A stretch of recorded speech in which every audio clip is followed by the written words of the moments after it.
Parking space would impact us. I mean, And we have very small commercial. Exactly. So First row is small. Nothing's happening. this hotel. No. Yeah. It It could. Affordable housing. It could. That's. What's to prevent the other? No. Right, he could sell it. You could sell it, and it could be fun. Absolutely. So I think we can afford to. I just wanted it to be. Just about fit.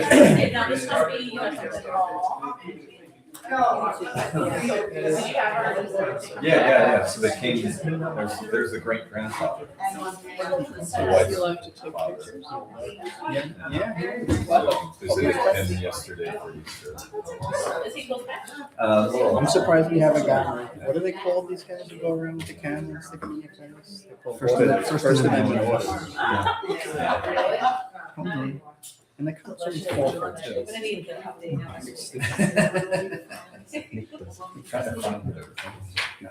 Oh, really? Yeah, he's good.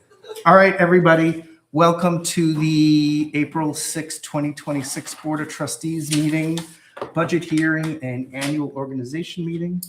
Please rise for Pledge of Allegiance, led by Susan Martinez. Go ahead, go. Pledge allegiance to the flag of the United States of America and to the republic for which it stands, one nation, under God, indivisible, with liberty and justice for all. This is only the beginning of the initiation process. Wait. It's like a fraternity or sorority. Wait, there's more. All right. I'd like to make a motion to open up the public hearing portion of our meeting. I'll second it. Thank you. All in favor? Excellent. I'm going to start with the 2026-2027 tentative budget hearing. So this was all reviewed with the board on the hi Wendy, I have to talk towards you, I forgot. On, I think, was the 23rd was our meeting. And we subsequently made some adjustments, and I sent you that information as well as an updated presentation, all the attachments. But for the public's sake, I will go over the budget, and if anyone has any questions, please let me know. Page 1, capital equipment. We are going to be replacing the large dump truck this year. It is well beyond its usable life. And that approximate price of $330,000 is going to be the maximum budget for it. Additionally, we continue to reserve funds to pay for other necessary hardware. One of them will be in the near future, the street sweeper, which is used very frequently, and it is starting to show its age. And also the payloader, which is well beyond its normal service life. It's probably one of our most important pieces of machinery if and when we have a large storm, trees coming down, roads need clearing. That's the big beast that removes anything that blocks one of our roads. So we continue to save towards that. On our next page, road conditions. Thank you, Mr. Falconis, for putting together our annual road scoring map, which I've included. If we go to the next page, you're going to see one of the roads that we'll be working on this year is Dartmouth between Dogwood and Rockwood, where our friends at National Grid are ripping up the road, I believe, right? Gary, they still working on it now?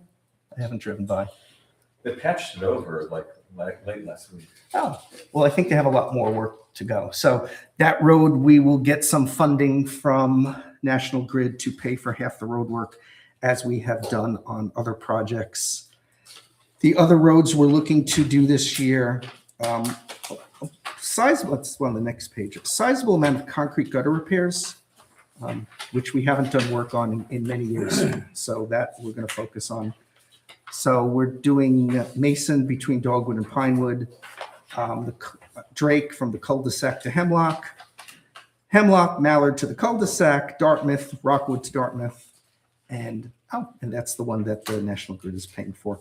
We're additionally going to do a lot of, you want to call it patching, Marla? We've been, A lot of those that really torn up this year, we went to do mill and fill on small sections. Right, some of, Take care of that, so we don't have to do the whole road. we don't have to do, but there's certain areas where we'll just address those spots without having, then we don't need to do the whole road.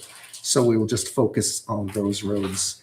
And that's going to be approximate $206,000 of road work. But since I'm on the capital budget page, we'll talk about that. We have 107,000 in our road budget. We're going to add actually a little more than 2,500. We're probably going to add close to 12,000 to it. We have all these chip funds, which gives us a grand total, we'll say a little more than $206,000. After we spend the money on the road projects, we'll have another we'll have the $109,000 left over, which will continue to reserve for future road work projects. On the right hand, I'm sorry. road work projects. Thank you. Am I talking too fast, Wendy? Sorry, you can yell at me. On the right-hand side, on our equipment part of capital projects, again, we have about $110,000. Of that, we are putting $315,000 in from CHIPS and the Extreme Weather Recovery Fund, and we're able to use that to pay for equipment. And in this case, that is the equipment we're going to purchase, is that new 6-wheel dump truck, which we did place the order last week. That is a very long lead time product. We'll get the truck, the chassis comes in a very short amount of time, but the companies that do all the dump bed and the augers and the snow spreaders and all the hydraulics, that's like a 9-month lead time. So we're hoping we will have this piece of equipment in place for our snow season. And after we purchase that, we'll have $90,000 left over in our equipment capital reserves, which we will continue to save for the aforementioned equipment, the payloader, and a new street sweeper. So we're going to continue to save every year to buy these very expensive high-ticket items. All right, to the expense side of the equation, I am going to not talk about the expense by category of fire. I'll go to the next page because only 2/3 of our residents pay their fire tax through us. That's the Port Washington and Roslyn. The Manhasset Fire District goes separately through the town. So that's not a wash through us. So I'd rather be a little more specific and talk about how expenses affect all of us instead of just the fire. Of interest here, just bear with me for 2 seconds. This is the moment.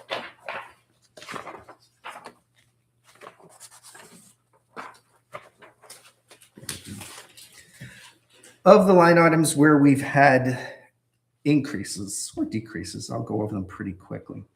Our judicial line has gone up 8%. That is to deal with additional possible legal fees. We purchased a safe for the court clerk so that the cash that comes in from court will be safe.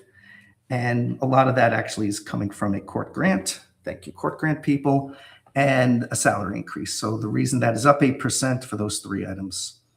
Our staff clerk is going down by 2%. And that is due to our staff realignment and changes. So we've had a little cost savings there. Our legal other, we reduced that by 10% because we've reduced our judgments and claims by 10% because historically we've not had very high judgments against the village for like the last 5 or 6 years. So we figured we'd adjust the budget there. Our shared services, which are actually the expenses to run the building, we expect those to go down this year. So that's why there's a 3% decrease there. Special items is our insurance, and that's primarily not the health insurance. That is our liability insurance. That is going up, and I'm sure it's going up for everybody here who has homeowners and car insurance. That's going up 6%. Code enforcement. That is going up by 6%. And the reason that is we have a new code enforcer we've brought on. He is a former police officer. He's been doing code for at least 10 years, Marla? About 10. What is Baxter Estates? Ron, I think. Ron Cosby? Roslyn Heights and Manor Haven. Oh, Manor. Roslyn Harbor, sorry, Heights. I got Heights on the Yeah, mind. he's Manor Haven, Ron. Roslyn Harbor. So that we're paying him a higher fee than our higher hourly cost than our now building code enforcer. So that's why that line has increased. In the building department, that line item has gone up. We have increased Mr. Albinski's hours. He's going up 2 extra hours per week. Our building department is incredibly busy, which is why we need a little more time from him, as well as Peter's going to be working on some special projects for us so we don't have to pay outside services for, like the designing of the new handicap ramp from the parking lot to the courtroom. So thank you, Peter, for giving us some extra time. We appreciate it. Highway is up 3%. I'm checking that off on inflation. Everything the highway department needs with fuel, and actually now with all the fuel even more expensive, we possibly should have increased that by more, but hopefully calmer heads prevail in the Middle East and our costs go down. Economic assistance is up 6%, and that is primarily for the Touch a Truck event, which was incredibly popular last year, and I'm hoping for good weather this year. We'll have another great event. Sanitation down about 4%. 3% and change is from our new garbage contract, and the other small percent is from dumping less debris at the town landfill. Our employee benefits are up 10%, and that is due to higher costs of our pension, health insurance. I'm sure if I looked at my notes, I'd find another reason. And then lastly, our transfer to other funds is going down. We're transferring less to capital this year just to keep our budget balanced.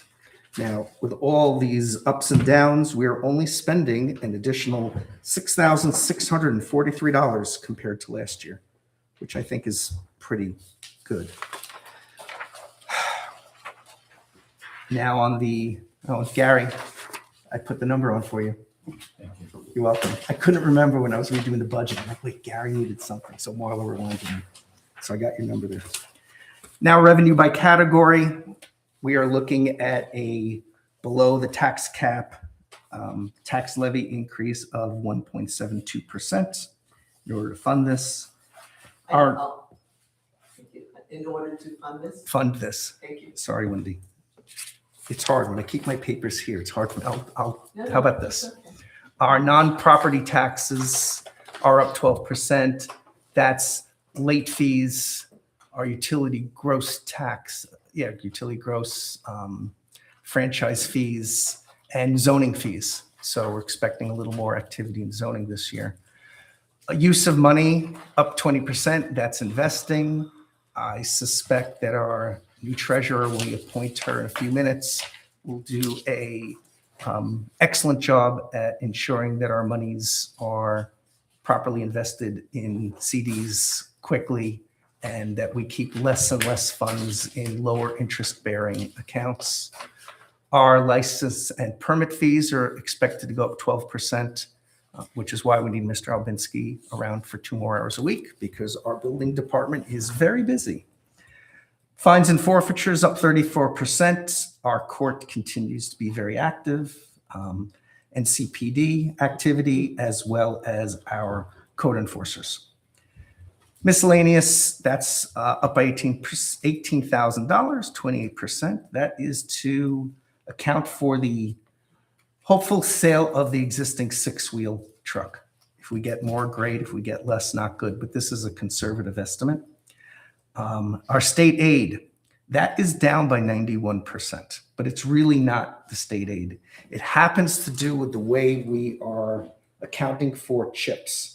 Instead of putting the chips through general fund, as was the practice in the past, a better way of doing this, and we did get our accountant's blessing on this, is to put all the chip funds in the capital budget. So that's why on that previous slide, the capital budget, it shows all the chip funds.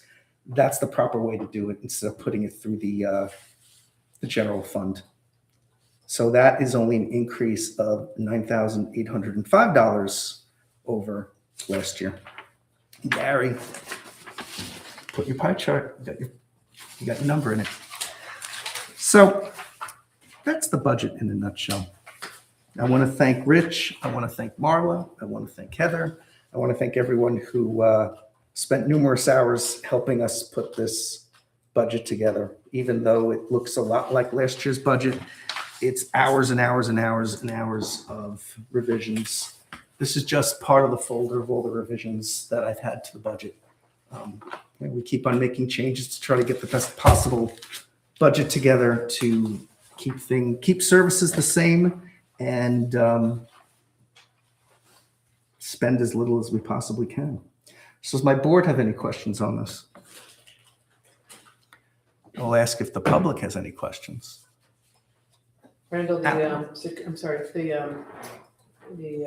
security car, same hours, and that price is not going up as far as? No change. No change. Actually, we spoke to ownership. Was he here last week? I can't remember when Chris was here. No change. No change. Same hours, same pricing, and same officers, which are good because they know the village and they know the hot spots to be looking at and they know what happens at what time in certain areas. So they're good at that. We have continuity with the officers, which is good because that protects us. Alex, you have any questions?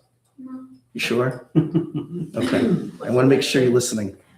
All right.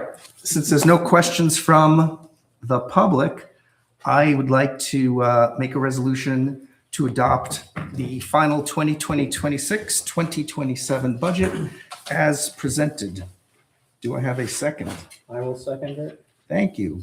All in favor? Any opposed? Excellent. This passes.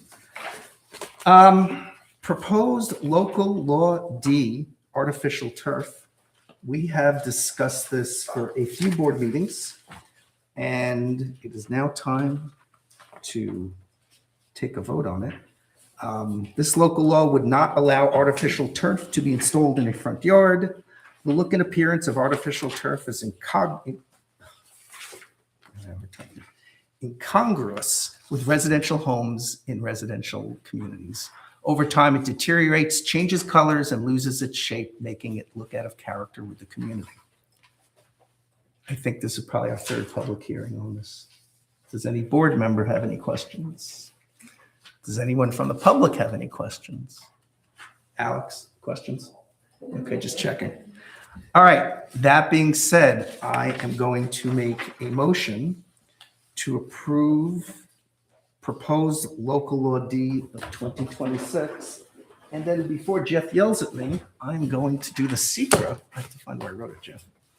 I'm going to do the SECRA announcement.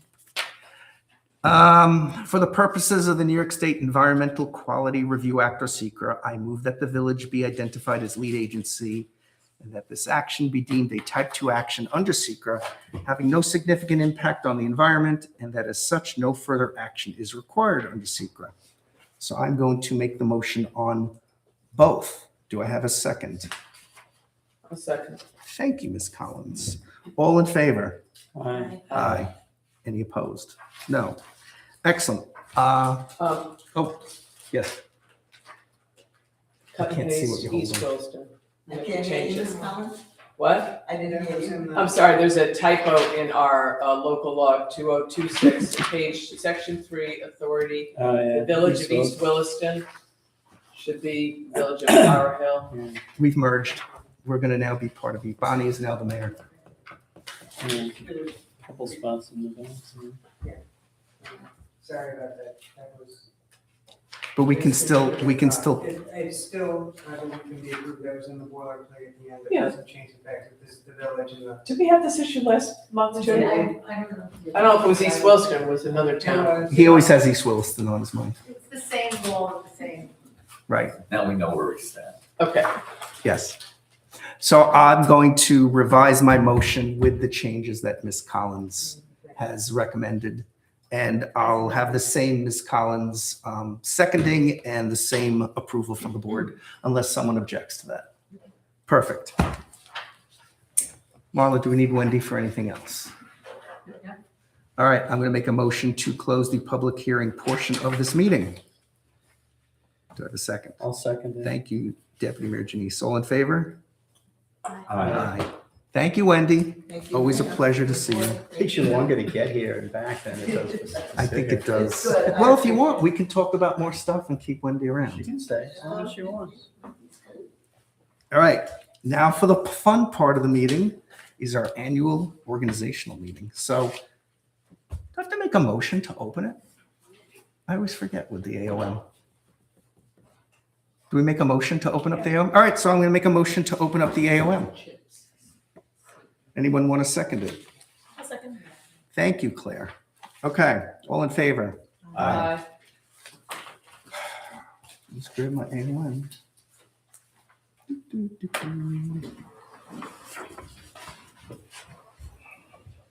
Let's see.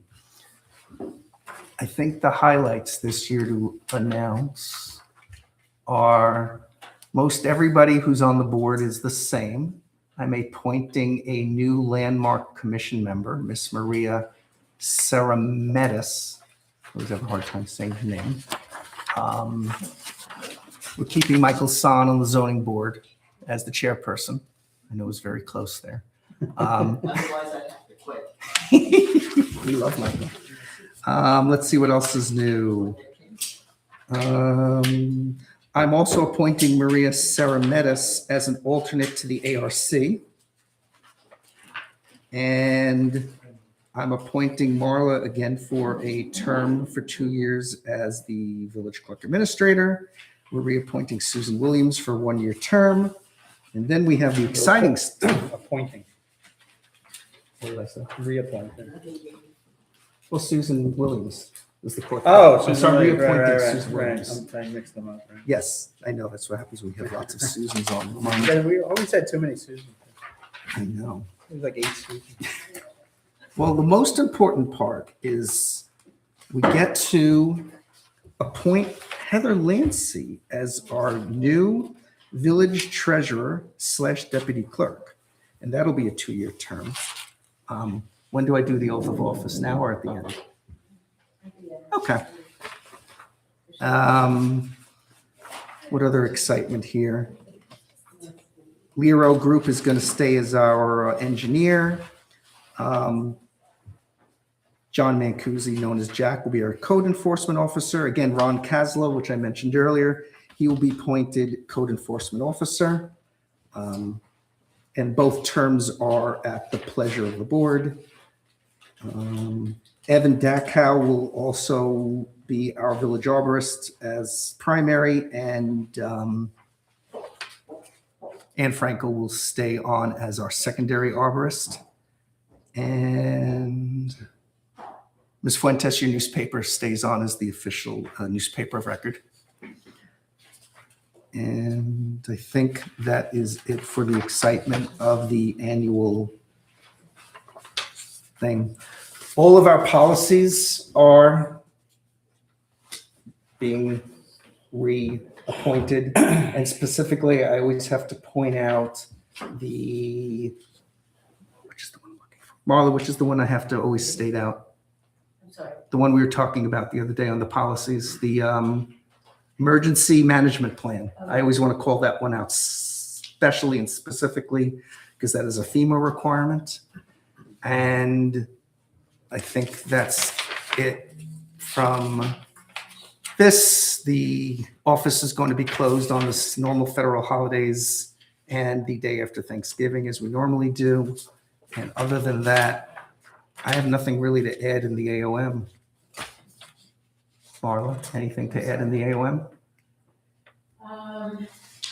No, I mean, there were the new policies that we implemented this year, which is the distracted driving policy, and we're going to, we're updating the procurement policy, which we'll discuss in a few minutes. Can't think of anything else, it's, Actually, let's talk about that now. Makes sense. You want to bring it up?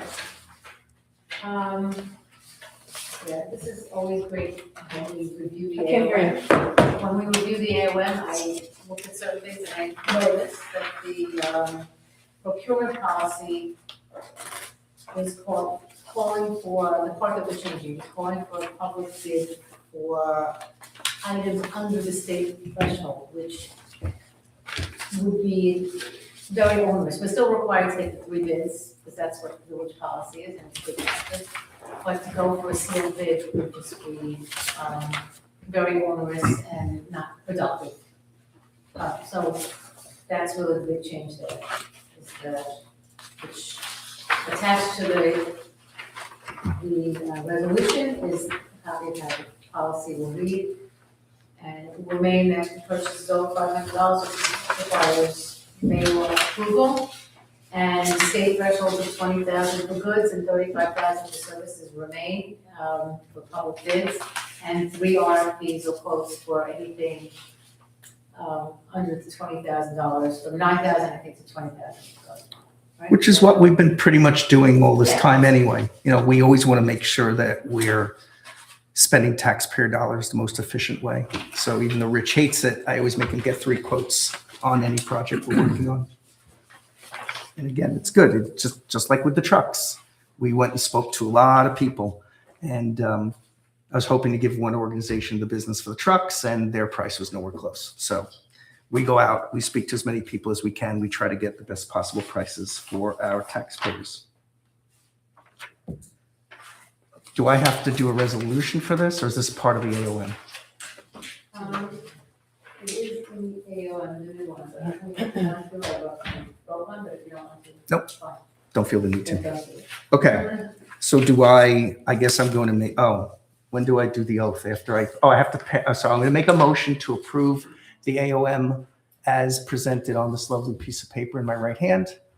And do I have a question? Yes.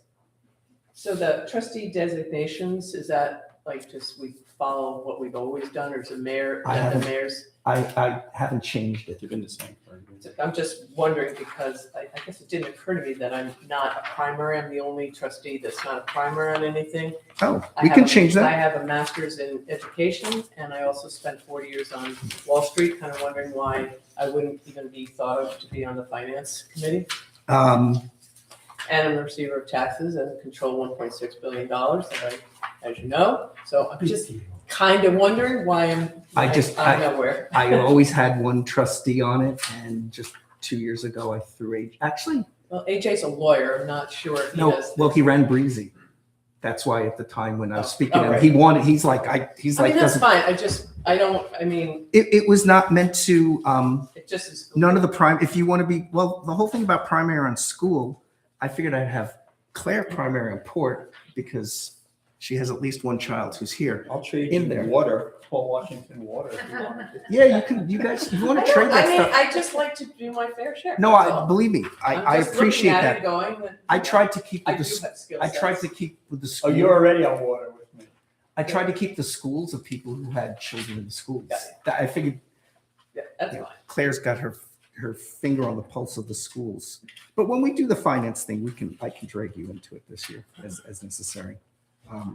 But otherwise, no, it was just, this is what it was the year before and the year before and the year before. I didn't make any changes. All right. If there's still no questions, I'm going to make a motion to approve this AOM. I have a second. I'll second. Thank you, Deputy Mayor. All in favor? Aye. Any opposed? No. All right, now I get to do my favorite thing and offer the oath of office to Miss Heather Lancey. I think we have to stand for this one, right? Where's the oath book, Marla? Well, I have the book, but. Oh, we'll make her sign it. It'll be a whole formal thing. I think this is fun. Yeah, stand. I'm even gonna come down there. Oh, I have a topic. Then we could do it by the oath book. Yeah. I've been dying to do this. Marla wouldn't let me do it for her. So I'm doing it for you. I'm just a little more creative than you. All right, repeat after me. I, Heather Lancey, I, Heather Lancey, do solemnly swear that I will support the Constitution of the United States do solemnly swear that I will support the Constitution of the United States and the Constitution of the State of New York, and the Constitution of the State of New York, and that I will faithfully discharge the duties and that I will faithfully discharge the duties of village treasurer and deputy clerk village treasurer and deputy clerk of the village of Flower Hill of the village of Flower Hill for a 1-year term. for a 1-year term, Oh, no, for a 2-year term. for a 2-year term, Yes, ending the first Monday of April 2020. ending the first Monday of April 2028. Congratulations. Thank you. That's the most important. I don't have to co-sign.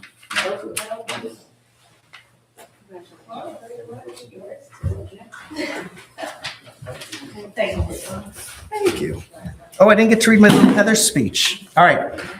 So Heather has been promoted to the position of Deputy Clerk Treasurer.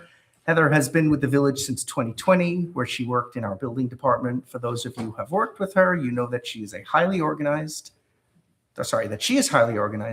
has a tremendous work ethic, and has a great rapport with our residents, builders, and architects. The Deputy Clerk Treasurer provides administrative and financial support to the village, handling tax collection, payroll, accounts payable, receivable, processing our license and permit fees, and records management.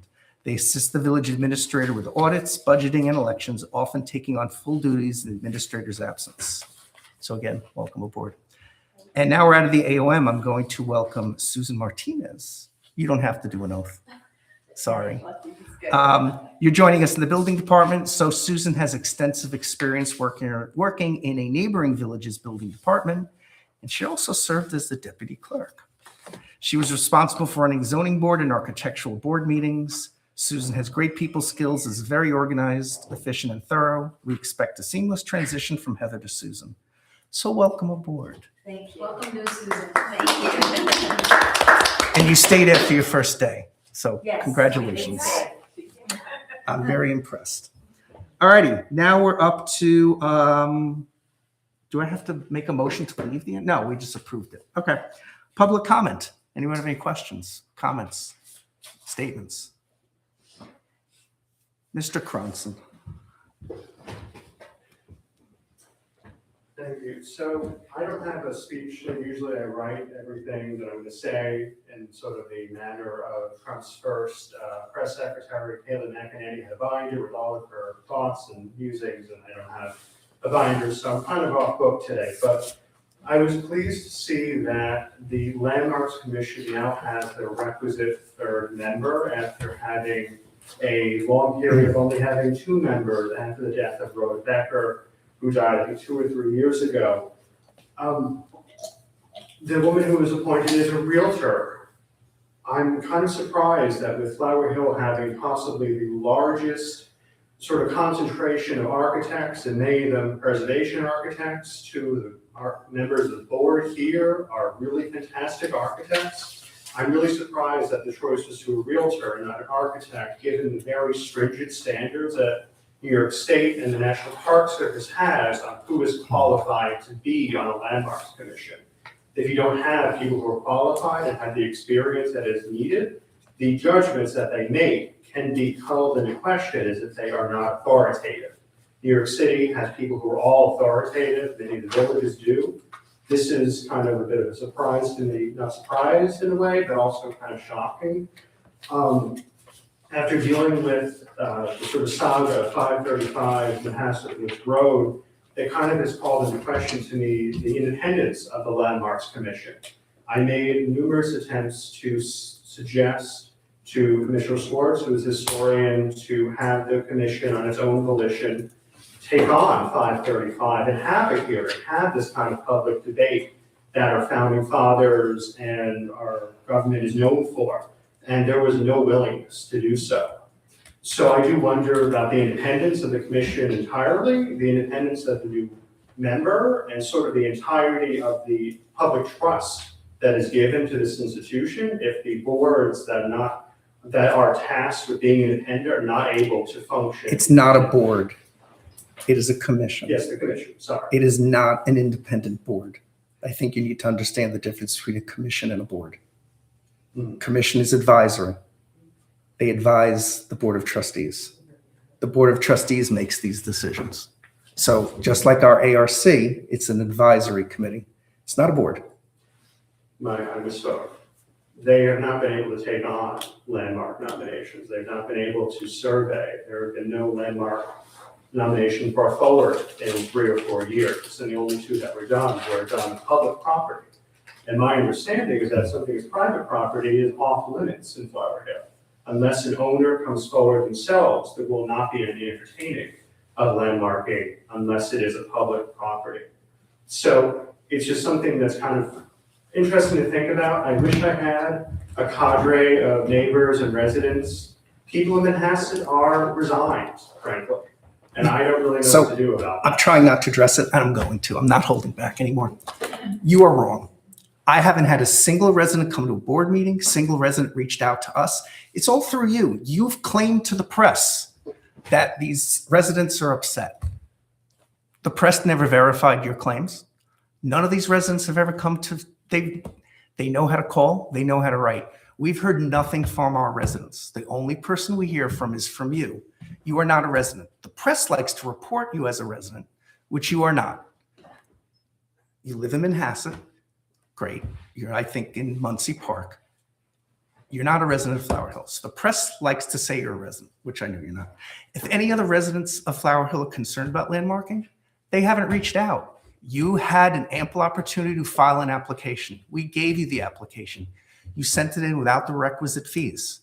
This board or this village is not going to expend money on permit applications as sent in without the requisite costs. We're not a charity. We are those costs are meant to cover the costs. Those fees are meant to cover the costs of an application. The rest of the village should not have to burden the costs of you sending in an application without the fees. It's just not the way it works. It'd be the same as someone applying for a building permit and not paying the requisite fees. So you had an opportunity, you didn't file a complete application. Your fees were not there. You have these opportunities. It's one-sided. You're not telling the whole story. If the residents of Flower Hill are interested in us landmarking the property, they'll reach out to myself, Ms. Wolfson, the Landmark Commission. Nobody has. It's been you, one person. You keep on mentioning these other residents or residents of Flower Hill. I haven't heard from a single one directly.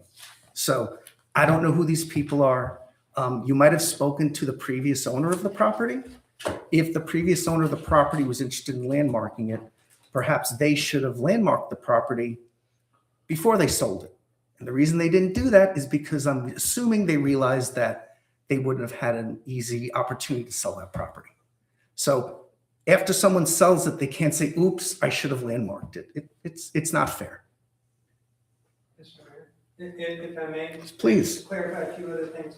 The code does allow, and it's not as limited as Mr. Francis stated. In fact, that's how other matters came before the Landmarks Commission. The commission on its own has the power to review the village, to make recommendations, and to bring before it various properties to review. I think we should also mention that the village didn't at any point minimize Mr. Francis' statements from before. The village board took it very seriously. That's why the gentleman was given the application and the opportunity to file. And it's my understanding, because I've seen it, that the current homeowners, in fact, took it upon themselves, despite the fact that there was no application pending, no fees had been paid, no hearing was scheduled, but they wanted to make sure that the village understood that they also had reviewed the history of the property and prepared and submitted a letter, which was, I would submit, fairly compelling, and certainly is something that could be provided, but that indicated that from their view, it did not meet with any of the historical landmark type standards that one would normally see. So for various reasons, the Landmarks Commission would not have had to have brought this up before the Landmarks Commission, but they could have if they wished. There was no application that was made that was ever to go before the Landmarks Commission. And in the absence of that, that's a committee that works on an application before. So if they don't have an application, they're not going to meet and they're not going to review the property. But I did want to clarify that The village heard the question, that the homeowners, the actual homeowners heard the question, and that they took it upon themselves to hire counsel, to have counsel do a complete and full review to submit that to the village. And it was I think a fairly extensive letter, including attached exhibits showing what was being done on the property, describing the structure itself, and reviewing each of the owners who have owned that particular property and distinguishing it in two ways in terms of whether or not it would comport as a landmark. One being the structure itself, the architecture itself, where they explained why they felt it did not.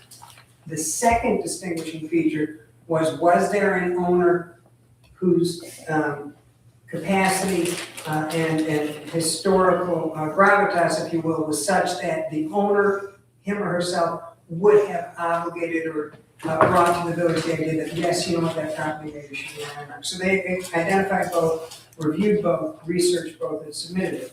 And I'm saying that just to show that the village had this information before and certainly took it into consideration. But in the end, no request was made for a hearing, so there would not be a hearing. And also, It is available in the village. and the current property owner spent a lot of money. That was my question. Do you have an estimate of how much that No, that it was it was pretty extensive? it was an extensive report. It was a well-known law firm.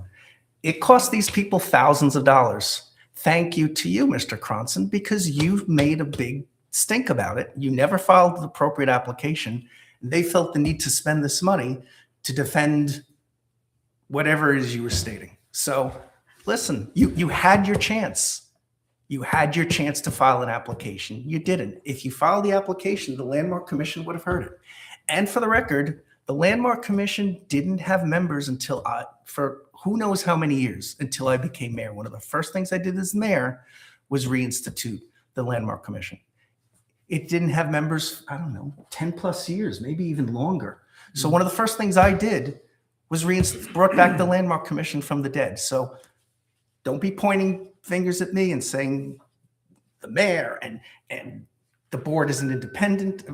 Commission isn't independent. I don't know what to say. All I know is I'm not saying any further. I just have one thing to add. Thank So you mentioned, Mr. Cranston, that Flower Hill has a policy that we refuse to landmark private homes, correct?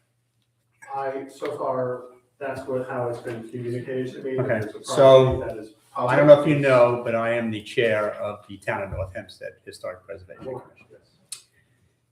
The Town of North Hempstead cannot selectively landmark a private residence unless one or two things happen. The first would be the owner has to determine that they want that house landmarked. Second, the only other way to do it would be to establish a historic district, that house being part of that historic district. That requires a number of public hearings before that can happen.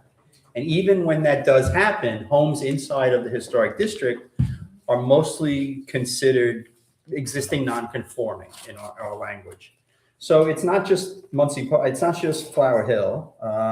It's the Town of North Hempstead also, that you cannot just drive around and say, that's a nice old house, I want it landmarked. And I live in it. It doesn't work that way. So, people, have come to me and said, well, I hear now that, I can recommend houses for landmarking. That's not the case. The owner can do it. And if the village should decide at some point in the future to create a landmarked district, which I doubt it ever would, there would be a whole separate process for that. But the village cannot just selectively make a house a landmark. So just wanted to add that. Town of Oyster Bay is the same. Town of Oyster Bay is the same, yeah. Same thing. Well, Baxter Estates, people who heard about the Baxter House, that was a debacle, but their policy was different at the time. So, Listen, some builders like older homes and they're willing to renovate it. On Country Club, what's the number? Where they're renovating that house. No, Number 40? That one. A builder bought the property, subdivided it, and he's keeping that wonderful old home and he's renovating it. But that's his decision, his financial decision. And I applaud that. I think it's a great thing, but I can't and I won't restrict people doing what they're legally allowed to do with their properties. if you feel so strongly, get a bunch of people, get monies together and purchase these homes or purchase whatever. I don't know what the legal term is. You give them money to keep the house. Purchase. No, not purchasing it. Trust. Putting a covenant on a property. You're more than welcome to do that, but I can't take property from a resident we can't legally without compensating them. And it's not fair to landmark someone's home who doesn't want to be part of the process, who hasn't agreed to previous covenants, to then restrict what they can do with a house. I mean, how would you like it if I did that to your home? Sorry, you can't do anything to it. And you wanted to sell your house or you wanted to do modifications to your home. That's a government taking. That's not kind. I live in a landmark building in New York City, so I know what it's like to do with that process. Okay. But that's the owner did that process. But it's not fair for Flower Hill residents for us to stop them from selling their homes at a profit that they want to sell it at. It's the American way. If you want, again, get a bunch of people together, buy these homes up, and then preserve them. No. That's what people should do. Or convince homeowners that they can forego profit to sell it. You want to bring something up? No, I just said, pursuant to what you're talking about, the press published a story that was basically had not been fact checked. Whoa. I had words with Mr. Blank. How unusual. Just saying, I mean, if you were these, you're 100% right. I had words with Mr. Blank on this. We discussed it at length. And I All right. just want to mention, and this is consistent with what the deputy mayor said, the only time that I'm aware that this village didn't landmark a private residence was the residence that they could recall was already noted through the Roslyn Historic Of course. Society. It was the residents that had been sold a series of covenants that were existing on the property that the Landmarks Commission was made aware of. So that was the distinguishing feature there. All right. I think we're done. I think we beat it to a pulp. Look, Can I have 1 second to Yeah. say something else?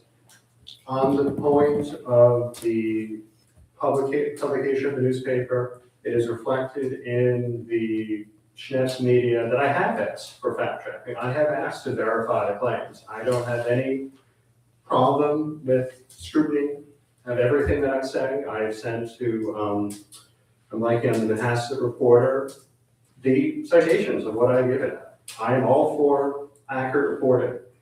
I don't know why that's the policy. It's more of a speed thing than it is I can't answer that, and you shouldn't answer that either.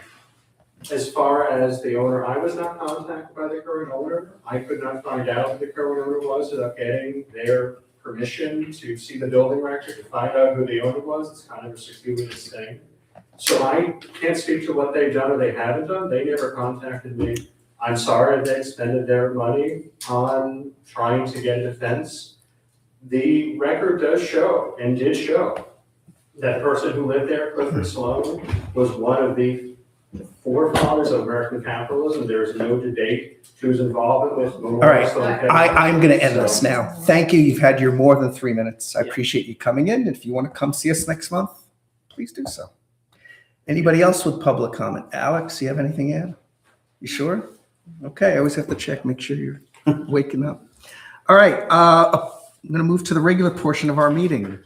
I have in front of me the meeting minutes of the March 2nd, 2026 Board of Trustees meeting.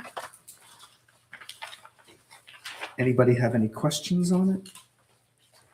That being said, no, I will make a motion to approve these minutes. Do I have a second? I'll second. Thank you. All in favor? All right, excellent. Treasurer's report.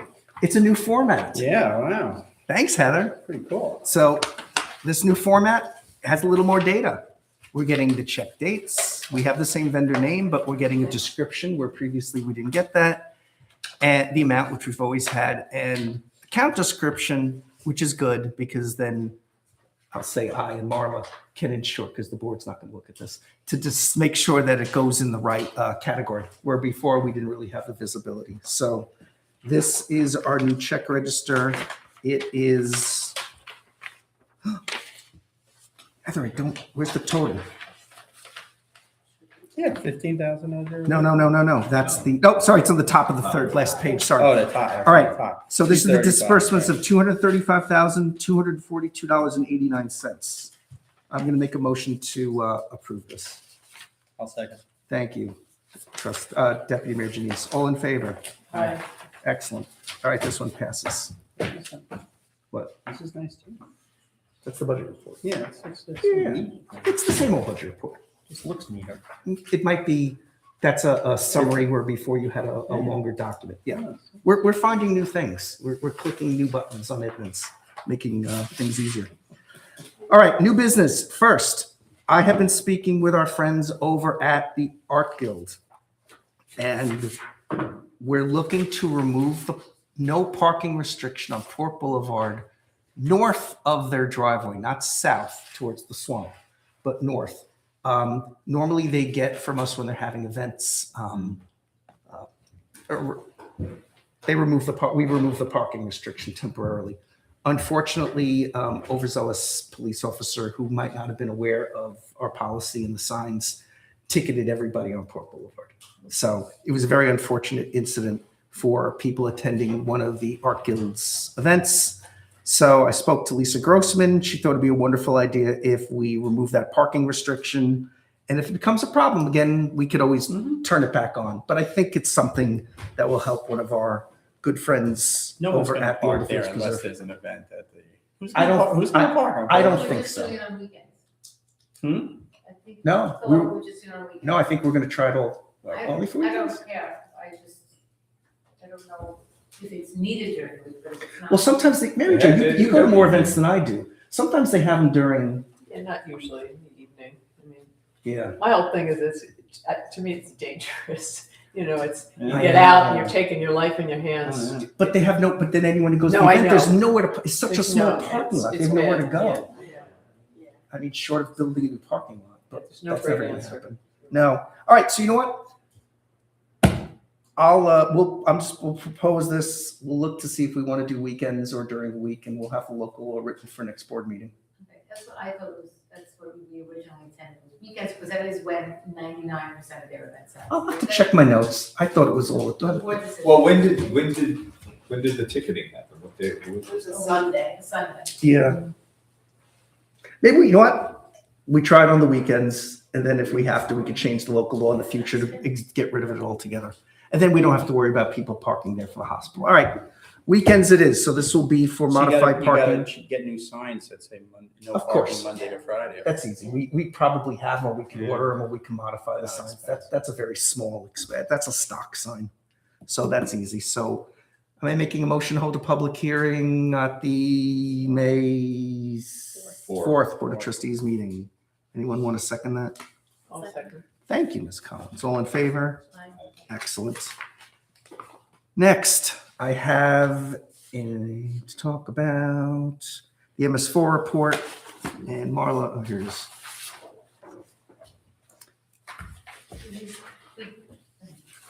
Is this a resolution? No, that's an explanation of why it's on the agenda. All right, I'm going to read this. Lero Engineers has prepared the MS4 annual report and the SWMP, which is the Stormwater Management Plan for the 2025 reporting period. This is referred to as the 2026 annual report since it is submitted the following year. The report and the SWMP is posted to the village's website. We're required to put this on the agenda at a board meeting to allow for public comment on the stormwater management program. So is this posted already? It's been posted. All right. I don't know if there's any, we haven't received any written comments. Have we received any No. phone calls? Nope. Do we have to approve it now? Should we wait a whole month now that I've publicly said it on the camera? We gave the public an opportunity to come and speak and call or whatever, and nobody has. Okay. Usually tell you to. All right. So we've done what we've done, but I don't need to make a motion to do it. Wonderful. That was easy. Court clerk, we need to approve Susan Williams to attend the full training conference September 27th, 30th. And I'm guessing it's somewhere upstate. Lake George, or is it Albany? Thank you. All right, so I'm going to make a motion to approve that training, which Susan has done many, many years. Do I have a second? Second. Thank you, Ms. Dorfman. All in favor? Aye. No opposed. Next, it is time for the Katie Oppo Research Fund Annual Run, and I think this is the 15th year. So thank you, Liz Oppo, for continuing doing this in honor of your daughter. And I'm going to make a motion to approve the use of our village roads and our village parking lot and a little bit of the park for that event on June 14th. And I expect to see Ms. Collins run and win this one. Maybe. I will not be running it. I'll win my age group. No, you're gonna win the whole thing. I got faith. So I'm gonna make a motion to approve that. And yes, for the record, we received all the insurance certificates and all the other documentation that we need. And we will do our best to help support Liz in this opportunity. So I'm gonna make the motion first. Do I have a second? I'll second. Thank you, Ms. Collins. All in favor? Aye. Excellent. I jumped ahead and already made the resolution to amend our procurement policy, so that's good. Peter, building superintendent report, please. This is for the Architect Review Committee, March 30th. We had just one application, that was 44 Woodland. $119 a night. We had a number of comments and made that subject to comply with those comments, which made it very clear to the applicant. Does anyone from the board have any questions on 44 Woodland? No. Anyone from the public? Alex, do you care? 44 Woodland, any opinions on construction? Just making sure you're paying attention.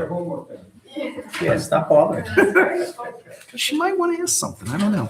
All right. I'm going to make a motion to pass the findings of the ARC March 30th, 2026 meeting. Do I have a second?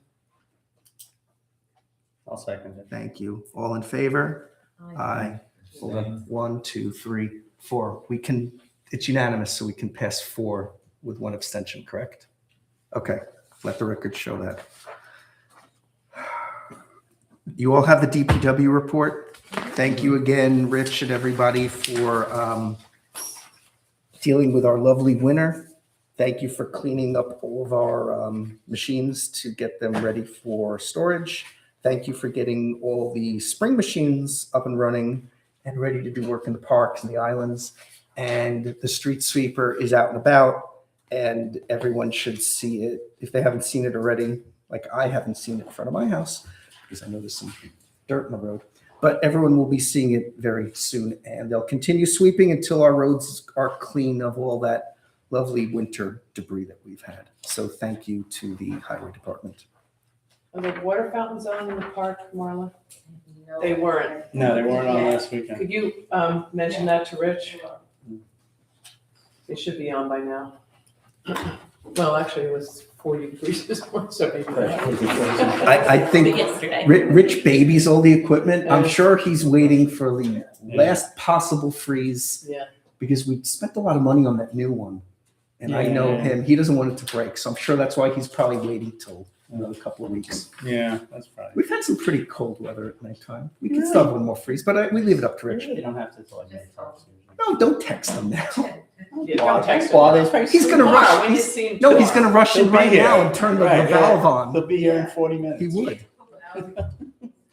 Mr. Blinkoff, the zoning board report. Yes. I've heard copies. I gave that. Very good. So there were 2 matters. The first was actually essentially a variance that had previously been granted in 2022. It had lapsed because they hadn't gone ahead with construction.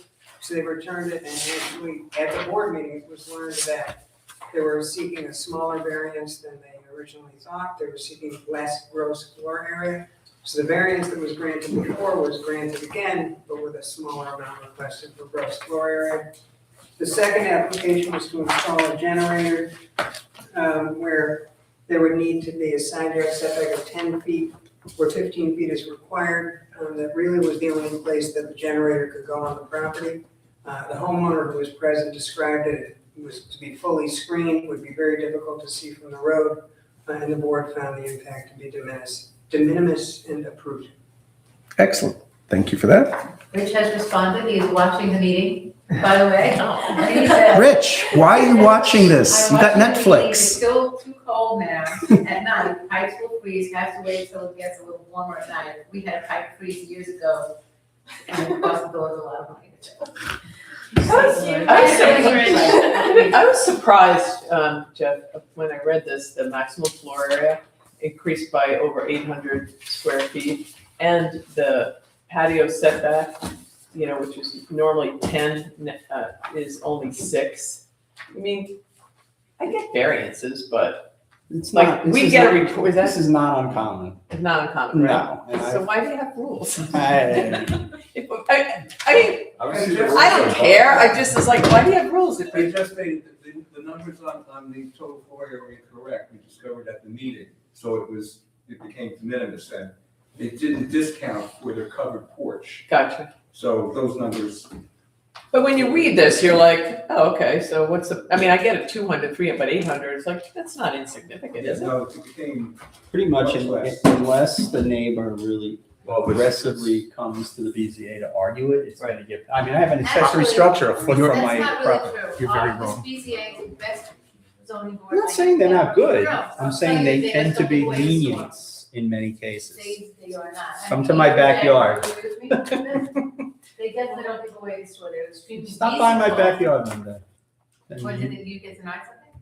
No, his neighbor. No, Oh, the neighbor. no, I have a building basically a foot from my property line, a giant outdoor kitchen structure, Recent? years ago, but I mean, just what I've seen. I came here, over they really literally gave away everything. Because sometimes boards have a hard time saying no resident to their neighbors and friends, so, but I don't see that with this board, I really don't, and it's my opinion. They will take into account if there's proper screening, nobody's gonna see it from the neighbors, because in the end, what they're supposed to balance is what's the benefit the homeowner is getting against what's the detriment to the surrounding neighborhood? And if they find that there's really not a visible impact or a detriment to the surrounding neighborhood, it goes a long way toward agreeing. Yeah. But to go back to the specific one, they really did find that the gross floor area was much less than they originally thought. So, so these numbers aren't correct. Well, it's clear in the decision.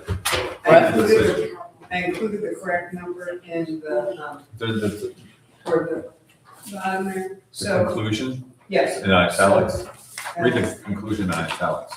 Right, so they were originally seeking to have 5,884. That was actually incorrect by roughly 400 square feet. Oh, They were okay. seeking 400 square Got feet less than they originally said they were seeking. And I do want to point out, this is the Gary Lewandowski rule because of the porch, which is good. We encourage people to, we change the You don't code want to penalize people for having sort of. based on your suggestion 10 years ago now, I think it almost is. Did it with a lien, I guess, so yeah. It's been a long yeah, time. it's been a long So time. that was a really good ad, and this is the case. This is one of the cases where it came up as a good positive. Where it encourages people to build porches, which is what we want to see. All right, I got a long mayor's report. Get ready for this. Village election. Thank you, everybody, for reelecting myself, Ms. Dorfman, Mr. Lewandowski, and Mr. Smith. We appreciate you giving us another 2 years to continue the great work we're doing. Our annual fiscal stress monitoring system score. Once again, we received the lowest possible rating of no designation. So thank you to everyone in the village involved with managing our budgets properly with our capital funds and the way we spend our money to continue to get the no designation rating. Let's see. Deputy Mayor Janice, myself, and Ms. Wolfson met with the 6th Precinct last week, and we met with the new commanding officer, Inspector Kristen Ryan, who just got promoted to run the precinct. She actually is a former local officer who was on the Plandome side of our village, so she knows this neighborhood very well. It was a great meeting with her and all the new people at the precinct. You know, the NCPD had a lot of recent retirements, so a bunch of new people got promoted. It was good to meet with them. She reiterated that they will continue to enforce stop sign and speeding laws on our roads. using, and this is my warning to the residents, marked and unmarked police vehicles. They have a lot of new unmarked police vehicles. So And they don't look like unmarked police vehicles. no, one of them, I will They're not divulge. black, I will not divulge Ford one of them that was Explorers. reported, and it's a pretty interesting vehicle. So Yeah. they're out there in cars you won't expect them to be out there in. They're really going to work hard on the Ghost Plate initiative to keep those people with unlicensed vehicles off of our roads. Another interesting thing I heard from both her and from Commissioner Ryder is, this is new news to me, e-bikes and e-scooters are 100% not allowed on any road in Nassau County. Village roads, county roads, town roads, state roads, and no private parking lots. There's the only place anybody, and this is for children and for adults, the only place you may use an e-bike or scooter is literally in your backyard, in your driveway, and if you have land somewhere. They have already repossessed over 500 of these machines, sizable impound fees, and most of this is in response to a recent death, I believe it's in North Belmore, where a teen got hit by a SUV. And that's why they're enforcing this law. It has nothing to do with children or adults. Anybody that has an e-scooter, an e-bike, it is fair game for the NCPD to take them. That took effect already, right? Because there's still tons of them out there. As I said, they've already got 500. So I would say, you listening? Do you have an e-bike or an e-scooter? No. Good. Don't ride it on the street. They'll take it from Not a you. hover thing, right? Not a hover, just like a true. I don't know. It even covers racing, like a Hoverboard? road bike that has electric assist, which have become popular over years for older cyclists. Even that can be I didn't ask the question about a hoverboard, but I said, Back to the she just said, no, those two-wheel things that the kids all I buy. saw a kid on As long as Park it doesn't Avenue, have a no motor. helmet, going up Park Avenue. I'd like to say, every day. Yeah. I'd like to say electric probably yes, because it probably falls under e-bike or e-scooter. That part of the county law is pretty wide and broad. So I'm guessing that an e-scooter, There's a picture of it on the thing she showed us in her office at the 6th Precinct. There's a picture of one of those scooter things. Oh, I just saw Yeah. the regular scooters. I Yeah. didn't see all the details of that. So Those are also illegal. that's big. And again, even adults. So I would say if you enjoy your very expensive e-bike, don't ride it on the streets. The police will be taking them. So regular bikes are okay, right? Regular bikes are okay. As long as Yeah. it doesn't have any electric assist. Nothing with battery So power. poor Jay Bieber can't ride his brand new I know. e-bike. I know. I have to, Jay's back. I have to call him and tell Yeah, I him. saw him walking. Wow. Let's see of other interesting stuff, and then we're gonna get to the real fun stuff. Oh, we are getting, so I reached out to the state, and Marla did so. Actually, Marla reached out to the state for 3 items. We wanted the state DOT to investigate 3 intersections: Center Drive and Northern Boulevard, or Mineola Avenue and Northern Boulevard, Mineola Avenue and Old Northern Boulevard, and Middle Neck Road and Northern Boulevard. So far, they came back with one decision. They're going to install they call it an overlap arrow on westbound Northern Boulevard for cars turning north onto Middle Neck Road. They're going to put an arrow there because right now it's no turn on red, but the arrow will be there to allow safe turns at that intersection. So they did a whole thing with crash analysis, review of traffic signal timing, and field observations. And I'm hoping that they will do the same for Center and Northern because there's numerous accidents. It's terrible there. making a left turn from Center onto Northern It's Boulevard. impossible. Yeah, it is. And I go that Take way your life every in your day. hands every day. So that I was hoping that was what they would get done first. They did this first. It is what it is. We had a kickoff meeting with the state on the intersection by Middle Neck Road and Port Boulevard.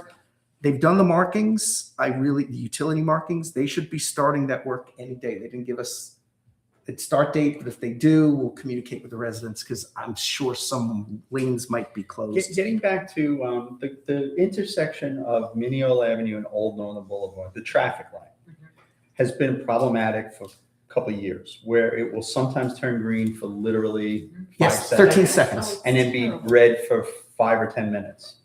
And last week, it was backed up to where the Porsche dealer was, all the way down on Warner. The former Porsche. Yeah, former Porsche. Like who, is that One a of those state lights road is or a county road? That's a county light, and one is more than a state light. But I'm not going to call the county yet. I want to see if they're going to talk amongst themselves. So they really have to coordinate together. Because that light there is actually connected to the light on the Old Northern Boulevard is Yeah, connected. sometimes it There's an syncs. interface. They do sync. Right. So that's why we started with the state first to do their investigation. But I've been there when not even a single car goes through because it turns green. And someone's then on their it turns phone and they red. don't look. I know. And it's like, and it's 10 minutes before it turns green again. And All right. I also want to thank the county. It only took 15 years, but they finally fixed that pothole at Old Northern Boulevard and Mineola Avenue by the gas station. oh, You know that little piece, because the state owns a part and the Yeah. county, they finally fixed that a couple of weeks ago. So thank you, Nassau County, for finally fixing that. Oh, I got an interesting topic to bring up. the clock. No, I knew you were going to say that. I know we didn't fix the Oh, clock. Richie, sorry, I didn't mean to bring that up, Richie. I don't think he knows. I don't know if I told him. All right, I'm going to bring up something that is of interest that I sent the board an email on. The Best Western Hotel. Yeah, I want to hear. You want to go an executive session for this? Definitely not. That is not necessary. That is not, it is not germane for the, for executive session. We have, so for those of us who know or don't know, the former Holiday Inn Express switched over to the, to a Best Western Hotel in September of 2025. Same owner. He just decided to change brands. A little after that, we still, actually more recently, we started getting some complaints from nearby business owners about some of the people who were staying at the hotel. They're loitering. They've been bothering the workers of the nearby establishments. And, you know, I spoke to the police and they said, hey, we've had this decent amount of calls there. And I think the number I got is 65 calls This year, yeah. in the last 12 months. Well, a lot of them are like aided calls, ambulance, things like that. Maybe some trespassing, but no big things. And Domestic, this didn't sit well with me. So last Friday, I reached out, not this Friday, but Friday before, I reached out to the owner of the property, spoke to him. He mentioned that he was unavailable to come see myself and Marla, but he sent his general manager. She came to Village Hall that Monday. We had a very, very long conversation with her with our concerns, because this was a very respectable, nice hotel. And for those of us who remember a long, long time ago, before it was a Holiday Inn Express, it was kind of a, what's the proper way to say it without CD. cursing? No tell, motel? Yeah, no, tell them. Yeah. Actually, I'll say what it was. It was a shit Short term. box. Yeah, it was a short term. I'm going to say it. It was a terrible hotel. It was a big problem for the village. That's why I spoke to the hotel. They sent us, get our concerns. We don't like what's going on. And I did get confirmation that Nassau County, the Department of Social Services, is using that hotel to send people there for, I'll call it short-term housing. I know of, I couldn't, the hotel wouldn't tell us how many rooms they're renting out, but according to the police, they feel it's a decent amount, more than I was guesstimating of. I don't even want to say what I was guesstimating, but I thought it was a few. The NCPD thinks it's more than a few. Have they always provided rooms to DSS, or is this No. something new? So a long time, Not before when it was they the were- Holiday Inn Express, Yeah. Yeah. I believe so. Okay, so not in The DSS. residents That was my question. Yeah. had problems with it. Luckily, the ownerships, they sold it or whatever. This gentleman who's owned it since 10 years. 15. 2015, he's owned it. Okay. So he's under foil. He ran a really nice hotel, and for whatever reason, he decided to switch brands, and he decided to Economic reasons, I think he said in the letter. That's what the board said. It's them, they pay 3 times what a room rate would be. So, whatever. yeah. That's conjecture. So I think this is a problem. So I reached out to the ownership. He sent us that letter, which you guys have a copy of. This isn't, it's a nice letter. It doesn't answer all of our questions, and it really is a problem to me. That being said, with the board's support, I would like to invite the owner of this hotel to come to next month's board meeting, and I will invite the residents to come who might have concerns. Yeah. Who Sounds good. I think will, again, I can't compel him to come, but he's going to want to come and hear our issues with his hotel. For me, go back to the way it was. It was a really well-run Holiday Inn Express. I feel bad for people who are getting public assistance, but unfortunately, these guests have already started to become problems. The owner is already claiming he needs to hire security to deal with these people. There was not 24-hour security with the previous Holiday Inn Express, so we have problems.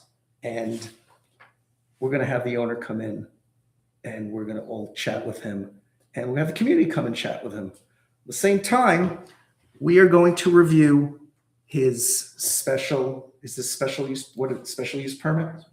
So the hotel itself, motel, I want to be specific, it's a motel, not a hotel, according to our code, does not have the right to operate. It is not a permissible use for that property.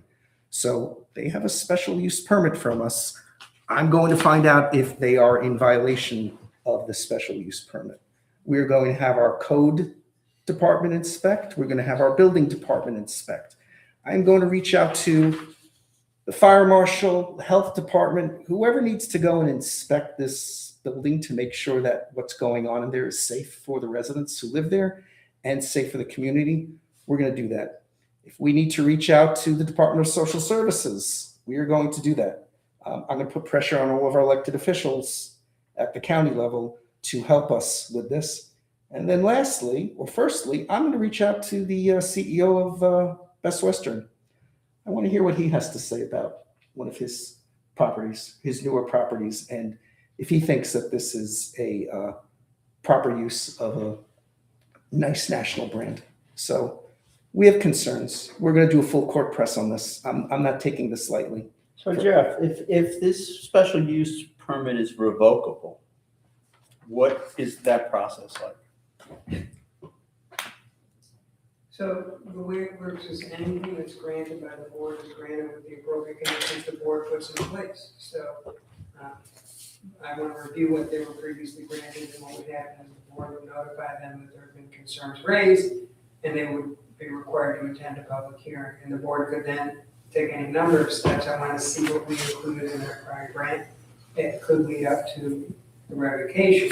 But having said that, if it was an existing hotel before, I want to see if the idea was it would have to go back to the prior appropriate use that was allowed before. So in other words, and this again is subject to reviewing it, could the board perhaps say, when we granted it, this was the application, these were the number of rooms, this is the use for which it was to be put. You're not complying with the use, the number of rooms, and that you need to comply with all applicable laws, rules, and regulations, which is a separate part. And my supposition is, could you say it's no longer a hotel that I want to look into, or could you say it has to go back to what the appropriate use was before? I think that's what I'd be reviewing to see. I'd like to think that under the pressure we might put on him, and if there's the opportunity to possibly revoke his license, I believe he would change his business model, and we wouldn't have to go to that extent. I want to keep a thriving business in Flower Hill. It was a good thriving business beforehand. This is just not an acceptable use of that property. All right, I have spoken. I have nothing else to say. I think we have trustees report. Oh, That's you. sorry. That's all right. I didn't know if anybody else did. So I just distributed to, I reached out to Jeff last week. This is more of an FYI. I don't know if anybody has heard of the Revive Act, but it would add new Article 17 to real property law It is intended to remove zoning barriers to converting underused retail centers, office parks, and parking lots into housing. However, it does this by overriding local zoning and making certain projects permitted as of right. I'm not gonna go into the whole, the nuances. It may or may not apply to us, but I think certainly, let's say if he decided to sell his property and it was vacant, in theory, could it become, subject to this? We would not have the final say in our own. You left out, Home rule. you read it and then you stopped. Home rule. This act would take away home rule from the village. Yeah. That's the most important. Yeah. That's the most important So when thing. We have certain things that are under home rule. We get to make those decisions. right, this would take away. This would home take rule. away home rule, and I That's think why I bring we're it to your attention. we're all against anything that will remove home rule from the village. This is there's been other attempts from Albany to do this, and This is we the latest, fought it, and this is the and- latest. But you should be aware of it, Mhm. and we should be aware of it collectively. No, believe me. Sorry, I anything, left that most I'm important. sure it'll come up next week at Nassau County Village officials. Oh, 1,000%. Anything that goes against home rule is very concerning to any and all mayors across the entire state. We have our zoning rules. They're there for a reason. We don't want to be overruled. And Mayor, I apologize, may I go back to the top for just for one moment? Please. There's not just the special use issue, but there's also hotels have to be licensed through the village. So Motels. that's- Let's call it a motel because there is a definition. There's a definition between a motel and a hotel. Right. Motels tend to be short-term. Hotels can be long-term. The village code specifically talks about motels. This is a long-term use. I think just on the reading the beginning of this, if we wanted to grant it as a hotel, this village would have done that. The special use permit was a motel. So already they're outside, I think, the scope of we're gonna use the proper term. I believe you motel. have to, a hotel has to have food service operations, whereas a motel does not have a food service. Right. And I'm sorry I cut you off, Jeff. My point was that licensing requirements apply. And that's something that. So have we been licensed, have we been renewing their license on a regular basis? I believe so. Right, they yearly renewals. I have to check our files. It's supposed to be getting yearly renewals. This just happened very quickly, so we haven't been able to read through everything. And quite honestly, some of our old records are not as complete as I would expect them to be. I'll say that predates Heather because Heather did a great job with records, and this predated Heather. Anything else from the trustees? I have one minor Yes, sir. comment. Is the Port Washington Water District in touch with us on the progress of their little project over here? Yeah, I put it in the newsletter every month. Okay. That clock is Thank you. I hope it could be brighter, Gary. terrible. Like, can they tone it down? I Can we ask them to tone it down? haven't. Oh, Alex took them, I think. I haven't asked Paul yet, but it's on my list of things to I discuss. mean, it'll with be a them. little better when the trees start to fill out. The foliage. But Yeah. still, it's. It's a little bright, Yeah. but you know what? We have a lot of deer in the village, and I think the deer appreciate it. They really do. Yes, I bet the moths will really appreciate it in the winter. in the I'm summertime. guessing. I I saw a can deer right by your house I can reach out Really? to I can reach out to a month them ago. and let you know. Yeah, I see. It was in the golf course. Newsletter too. Everyone gets it. Right, behind that first That's house. intentional. So My neighbors will get it. Running like along the fence and All right, stuff. anything else? That being said, I'm going to make a motion. Oh, we need to go executive session. I apologize. I'm making a motion to go to executive session to discuss legal and contractual issues. Do I have a second to go to executive session? I'll second. Thank you. All in favor? Aye. All right, Heather, now I'm going to show you how to turn the camera on. Bye, Susan. See you tomorrow. Good night, everybody. Nice meeting everybody. Good night. Bye, thank you. Bye, Susan. Bye. Bye.